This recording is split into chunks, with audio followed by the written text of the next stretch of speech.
Hi friends, I am Ankit and today I will show you how to reset Gmail settings to default. Friends, if you are facing any problem while using Gmail app, then you simply need to open settings on your phone. Now in settings, you need to press on apps. Now in apps, you need to press on manage app. Now here you need to search for Gmail. Here press on storage.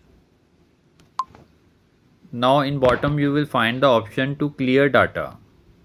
Press on it. Now here in pop-up you will find two options to clear all data or clear cache. So here select clear cache. Now it is confirming to clear cache. Press on OK.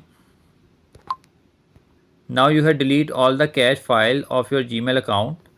Now if there is any error, then it will be gone.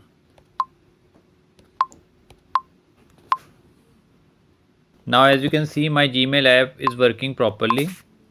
So friends, like this you can very easily reset Gmail settings to default. I hope you find this video useful. If you like the video, then press on like button and don't forget to subscribe our channel and press on bell icon to receive email notifications free of cost.